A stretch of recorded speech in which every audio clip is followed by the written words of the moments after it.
సుమన్ టీవీలో మీ personal and business promotions కోసం కింది నెంబర్కి కాంటాక్ట్ చేయండి. మీరు క్రికెట్ మ్యాచ్ చూస్తున్నారా?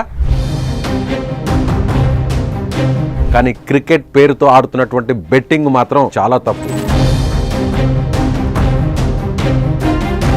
2 కోట్ల రూపాయలను బెట్టింగుల్లో పెట్టి నష్టపోయినటువంటి ఒక వ్యక్తి ఉదంతం.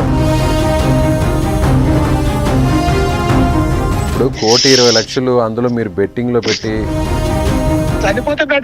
వద్దండి. మీరే 2 కోట్ల వరకు నష్టపోయారు అంటున్నారు కదా.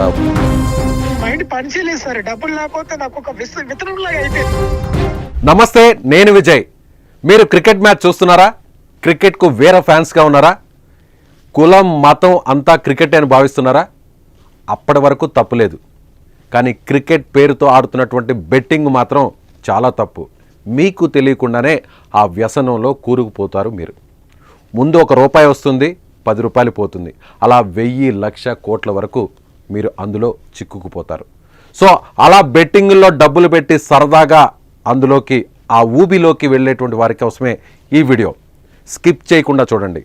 ఒక వ్యక్తి సంవత్సరం రోజుల్లో 2 కోట్ల రూపాయలను బెట్టింగుల్లో పెట్టి నష్టపోయినటువంటి ఒక వ్యక్తి ఉదంతం లైవ్లో మీకు లైవ్ కాల్ ద్వారా మీకు వివరిస్తాను. ఆ వ్యక్తి సుమన్ టీవీకి కాల్ చేశాడు. సో స్టూడియో నుంచి ఆ వ్యక్తి ప్రజెంట్ ఇప్పుడు లైన్లో ఉన్నారు. మీ ముందు అతనితో మాట్లాడతాను. అతను అఘాయిత్యం చేసుకుంటాను, నాకు వేరే ఆప్షన్ లేదు, సుమన్ టీవీ కాపాడండి, నాకు న్యాయం చేయండి అంటూ అతను వచ్చాడు.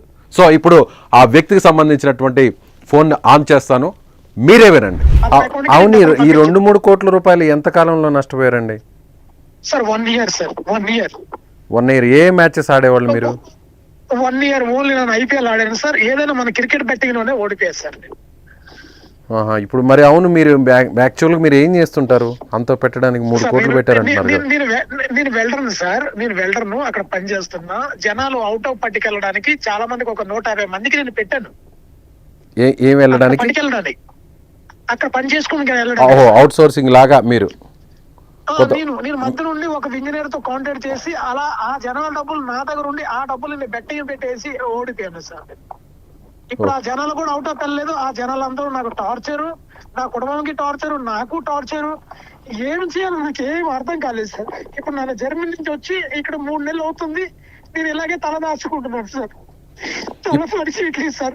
2 చుట్లు సోను సూద్ సార్ ఇక్కడ కూడా కలిసి వెళ్ళండి ఈ మాట చెప్పడానికి. అతను కూడా నాకు కల్లేదు సార్. ఇప్పుడు 2 కోట్ల వరకు నష్టపోయారు అంటున్నారు కదా, ఒకేసారి నష్టపోయారా 2 కోట్లు? లేదు సార్, 1 year లోనా.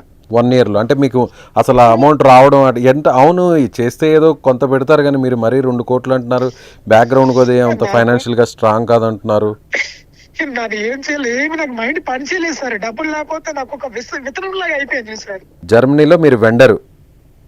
నేను వెల్డర్ సార్. 150 దాకా వస్తుంది సార్. 150 దాకా వస్తుంది. 1.5 lakhs? లేదు సార్, అదే 1,50,000 వస్తుంది. ఓకే. మీకు శాలరీ ఇవన్నీ కూడా పోదు, మీకు వచ్చే ప్రాఫిట్ 1,50,000. 1,50,000 వస్తుంది సార్. అవును, శాలరీస్ ఇవన్నీ కూడా, ఎంప్లాయీస్ ఇవన్నీ కూడా మీకు ఎంత పడుతుంది మీ అకౌంట్ లో?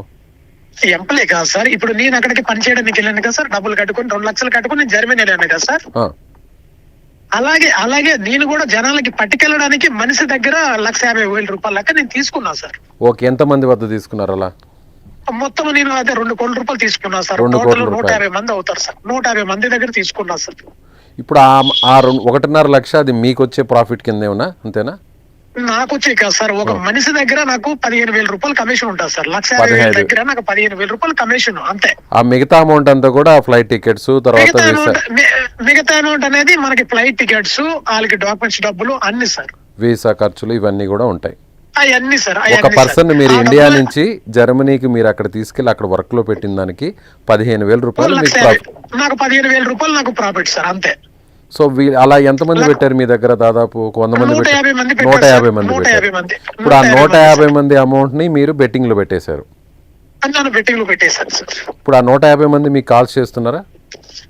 నాకు కాల్ చేస్తున్నారు సార్. అంత ఊరు సరికి లేదు సార్. దాంట్లో 30 మెంబర్స్ నా రిలేషన్షిప్ సార్. ఏ ఊరండి? ఎక్కడన్నారు? సార్ ఇచ్చాపురం, శ్రీకాకుళం డిస్ట్రిక్ట్ శ్రీకాకుళం జిల్లా నుంచి ఇచ్చాపురం. ఒడిశా లైన్. మీరు బాధపడొద్దు, ఎందుకంటే తెలుసో తెలియక తప్పు చేసేసారు. బెట్టింగ్ మిమ్మల్ని అతను ప్రలోభ పెట్టాడా మీకు? మిమ్మల్ని నాకు ప్రాబ్లం పెట్టాడు సార్. నాకు చెప్పాడు, నాకు ఇలాగ ఆడితే ఇలాగ అవుతుంది, ఇంత డబ్బులు వస్తాయి, ఇంత డబ్బులు వస్తాయి అని చెప్పాడు సార్. ఇది ఒకటి నాకు అక్కడ ప్రూఫ్ ఉంది సార్. అతను మీడియేటర్, అతను మీడియేటరా? అతను మీడియేటర్ కాదు, ఆడే లైన్ నడిపేది అతనే. ఓహో, బెట్టింగ్ నిర్వాహకుడు అతనే. అతనే బుక్కి నడిపిస్తాడు అతనే. Okay okay. ఎక్కడ అతను నడిపిస్తాడు. అతను ఎక్కడ ఉంటాడు? అతను అదే మా జరడా పోలీస్ స్టేషన్, మాకు ఏదైతే పోలీస్ స్టేషన్ ఉందో ఆ ఊరే అతను. ఆ ఊరు విడిచిపెట్టేసి బరంపురంలో ఉంటున్నాడు అతను. బరంపురంలో ఉంటున్నాడు, ఒడిశాలో ఉంటున్నాడు. అవును, ఒక్కొక్కసారి ఒక్కొక్క మ్యాచ్ కి ఎంత పెట్టేవాళ్ళు? ఒక్కొక్క మ్యాచ్ కంటే సార్ ఏ రోజు 30,000, ఏ రోజు 50,000 ఇట్లా ఆడేసాను సార్. సుమారుగా ఇప్పుడు ఎన్ని మ్యాచ్లు ఆడుంటారు ఇలా ఈ సంవత్సరం రోజుల్లో? ఇప్పుడు చాలా మ్యాచ్లు సార్. నాకు ఇప్పుడు వరల్డ్ కప్ ఆడాను, ఐపీఎల్ ఆడాను, చాలా టోటల్ ఆడేసాను సార్. టోటల్ 2 అవునండి, ఇప్పుడు మ్యాచెస్ అంటే ఎప్పుడు ఐపీఎల్ ఉన్న టైంలో డైలీ ఉంటాయి, మిగతా టైంలో డైలీ ఉండవు కదా మ్యాచెస్. మిగతా ఉంటాయి కదా సార్. మనకి శ్రీలంక ప్రీమియర్ లీగ్ ఉంది, బంగ్లాదేశ్ ప్రీమియర్ లీగ్ ఉంది, మొత్తం క్రికెట్ లో. ఓహో, ఇండియన్ ఐపీఎల్ కాకుండా వేరే దేశాల్లో జరిగే ప్రీమియర్ లీగ్స్ కూడా ఆడుతుంటారు. మన లోకల్ మ్యాచ్లు కూడా కొన్ని ఉంటాయి కదా సార్. లోకల్ మ్యాచ్లు కూడా ఆడేశారు సార్. లోకల్ మ్యాచెస్ అంటే ఏంటి? రంజీ మ్యాచ్ లోకల్ మ్యాచ్ అంటే మనకి 10 ఓవర్స్ ఉంటాయి కదా సార్. 10 ఓవర్ ఏది మన టౌన్స్ లో, సిటీస్ లో జరుగుతుంటాయి. టౌన్స్ ఏదైనా మనకి స్కై అనేది ఒకటి ఉంది కదా సార్, యాప్. యాప్ పేరు ఏం పేరు? Sky app. Sky sir. Sky app లోనో 80 జెట్ వస్తాయి సార్.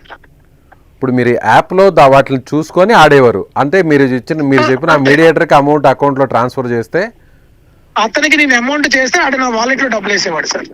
మీ వ్యాలెట్ అంటే యాప్ లో ఉండే వ్యాలెట్ కి?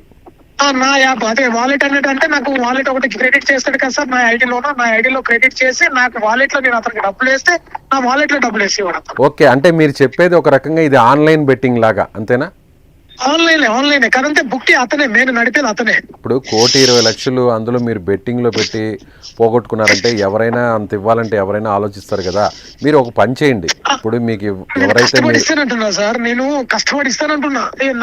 నాకు ఫ్రీగా ఇవ్వండి అనట్లేదు సార్. నాకు ఇప్పుడు నెలకు వచ్చేటప్పుడు 1.5 వస్తుంది, 1,50,000 వస్తుంది. అలా నాకు టైం ఇస్తే నేను ఇస్తా. కాదంత ఈ జనాలు అంటే వాళ్ళు ఆ జనంతో ఏదన్నా మాట్లాడుకొని ఆ జనంతో ఏదన్నా వాళ్ళు ఒప్పట్లేదు సార్.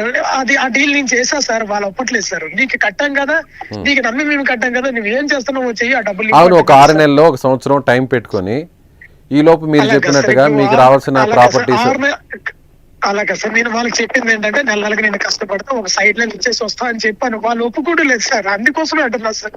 సరే, మీరు ఇప్పుడు హైదరాబాద్ కి ఏమైనా రాగలరా? నేను వస్తా సార్, ఎక్కడికైనా వస్తా సార్. తిరుగుతున్నా సార్, నాకేదో అవుతారు కలది. సరే అండి, మీరు ఒక పని చేయండి సార్. మా ద్వారా వాళ్ళకు ఒక రిక్వెస్ట్ చేస్తాం ఏంటంటే, మీరు ఎవరైతే అమౌంట్ తీసుకోన్నారో కొంత టైం అడిగితే టైం ఇస్తే ఆ టైంలో మీరు వాళ్ళకి ఎలా షూరిటీ, ఎలా హామీ ఎలా ఇస్తారు?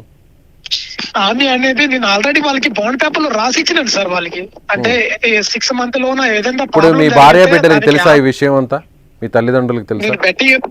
బెట్టింగ్ ఓడిపోయిన సంగతి వాళ్ళకి తెలియదు సార్. ఇది ఫస్ట్ టైం మీకు చెప్తున్నా సార్. ఓకే, వాళ్ళకి తెలియదు విషయం. ఓకే, వాళ్ళకి ఎవ్వరు చెప్పలేదు సార్. ఇది ఏ విషయం సార్? చనిపోతే బెటర్ గానీ వద్దండి. మీరు అలాంటి అగాచాలు తొందరపడి ఎలాంటి నిర్ణయాలు తీసుకోవద్దు. మిమ్మల్ని నమ్ముకొని కుటుంబం ఉంది, మీ భార్య బిడ్డలు ఉన్నారు, చిన్న పిల్లలు ఉన్నారు. ఇంతమంది దగ్గర డబ్బులు తీసుకుని నేను బెట్టింగ్ ఓడిపోయానంటే నేను ఇక తలెత్తలేదు సార్. మీరు రండి, సోమవారం బయలుదేరండి. అలాగే సార్.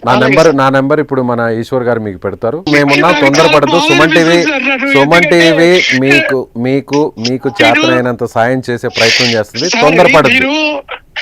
నేను తొందరపడదు కాదు సార్. నేను తిండి తిప్పలు తినలేకుండా నేను మంచిగా నన్ను 95 కేజీలు ఉండే వ్యక్తిను ఇప్పుడు 60 కేజీలకు వస్తాను ఈ 3 నెలలు. అంటే నేను ఎలాగుండదు బాగా ఆలోచించండి సార్ మీరు. ఓకే, యోగేశ్వర్ రెడ్డి గారు, ఒక్క రోజు ఓపిక పట్టండి. మీరు సోమవారానికల్లా హైదరాబాద్ లో ఉండేటట్టు ప్లాన్ చేసుకోండి. అలాగే సార్. మేము ఇప్పుడు మీరు మాకు కాల్ చేసిన వీడియోని మేము రికార్డ్ చేసాము, మీ ఫోన్ కాల్ ని. ఏమేం జరిగిందని ఫస్ట్ దీన్ని వదిలేద్దాం సుమన్ టీవీలో. తర్వాత మీరు వస్తారు కాబట్టి వచ్చిన తర్వాత మీ ఫేస్ కి మాస్క్ వేసి దాన్ని చెప్పకుండా హైడ్ చేస్తాం. ఓకేనా? సరే, మీరు ఏం చేస్తారంటే మీ ఆధార్ కార్డు, వాడికి మీరు కంపెనీకి సంబంధించి పంపించినవి అవన్నీ ఉంటాయి చూసారా, వస్తు బ్యాంక్ స్టేట్మెంటు, మీరు వాడికి ఫోన్ పే ద్వారానో దేంట్లోనో అమౌంట్ పంపించుంటారు. ఆ స్క్రీన్ షాట్లు నాకు ముందు ఒకసారి, ఇప్పుడు స్క్రీన్ షాట్లు, మీ ఆధార్ కార్డు. కాకపోతే మేము ఈ వార్త వేయాలంటే మాకు కొంత ఎవిడెన్స్ ఉండాలి కదా. మీరెవరో మాకు తెలియదు, మీ దగ్గర ఏ ఆధారాలు మేము చూడలేదు. మేము ఈ వార్తను ఇవ్వాలంటే ముందు బేసిక్ ప్రూఫ్స్ మాకు ఉండాలి. నేను సార్ అన్ని ప్రూఫ్లు ఇస్తాను. నాకు ఈ వాట్సాప్ నెంబర్కి ఈ వాట్సాప్ నెంబర్ పంపండి. అలాగే సార్ నేను పంపిస్తాను సార్ అన్ని. నేను అందరూ ఎందుకంటే చాలా మంది వాడితో మాట్లాడిన ఫోన్ ట్రాన్సాక్షన్ ఏదైనా వాయిస్ రికార్డ్స్ ఉన్నాయా? ఏమి లేవు సార్ నా కాడ. సార్ ఓకే, మీరు ఇది పంపించండి చెప్తాను. నా ఫోన్ ఎత్తాడు సార్, నా ఫోన్ ఎత్తుతాడు. రేపు మీరు రండి, మీరు స్టూడియోలో వాడు ఫోన్ ఎత్తి వాడితో నేను మాట్లాడతాను నేరు. అలాగే సార్, అలాగే సార్, థ్యాంక్ యూ సార్. రండి. Okay sir, okay sir, okay. So చూసారుగా, బెట్టింగ్ యాప్ల ద్వారా, ఆన్లైన్ బెట్టింగ్ల ద్వారా, అంటే క్రికెట్లోనూ లేకపోతే వేరే గేమ్స్లోనూ లక్షల రూపాయలు పెట్టేస్తే కోట్లు సంపాదించవచ్చు, ఒక్కసారిగా కోటీశ్వరులు అయిపోవచ్చు, నెల రోజుల్లోనో సంవత్సర వ్యవధిలోనే ఎవరు ఊహించినంత ఎత్తుకు ఎదిగిపోవచ్చు అనేటువంటి ఒక అత్యాశతో ఇలా లక్షల రూపాయలు, కోట్ల రూపాయలను బెట్టింగ్ల ద్వారా పెట్టుకొని చివరకు చనిపోయేటువంటి, సూసైడ్ చేసుకొని తనను నమ్ముకున్న కుటుంబాన్ని గాలి కొదిలేసి, రోడ్డు కొదిలేసి, భార్య, చిన్న చిన్న బిడ్డలను సైతం వదిలేసుకొని ఇప్పుడు నలుగురిలో పరువు దక్కించుకోలేక, ఓవైపు పరువు పోతుంది, మరోవైపు కుటుంబానికి అండగా నిలబడలేక, మరొక వైపు పోయిన డబ్బుల్ని ఎలా తిరిగి సంపాదించాలో తెలియక ఇలా ఎంతోమంది బెట్టింగ్ల ద్వారా, క్రికెట్ బెట్టింగ్ల ద్వారా, ఆన్లైన్ బెట్టింగ్ యాప్ల ద్వారా కోట్ల రూపాయలను, లక్ష రూపాయలను పోగొట్టుకుంటున్నటువంటి ఉదంతం. సో మీరు కూడా అప్రమత్తంగా ఉండి, ఎవరైనా బెట్టింగ్ యాప్ల్లో అమౌంట్లు పెడుతున్నారా, ఎవరైనా క్రికెట్ బెట్టింగ్స్ ఆడుతున్నారా, మీరు కూడా జాగ్రత్తగా ఉండండి. మీ పరిస్థితి కూడా ఇదే విధంగా ఇప్పుడు మా సుమన్ టీవీ స్టూడియోకి కాల్ చేసినటువంటి ఈ వ్యక్తిలాగా మీరు కాకుండా అలర్ట్గా ఉండండి. సో బెట్టింగ్ యాప్స్లో ఎవరైతే ఉన్నారో వారందరూ కూడా మేల్కోండి. క్రికెట్ బెట్టింగ్లు పెట్టి సరదాగా అలవాటు చేసుకున్న వారు అదొక వ్యసనంగా మార్చుకొని చివరకు ప్రాణాల మీదకు తెచ్చుకుంటున్నటువంటి వారందరూ కూడా మీకు ఇదొక హెచ్చరిక.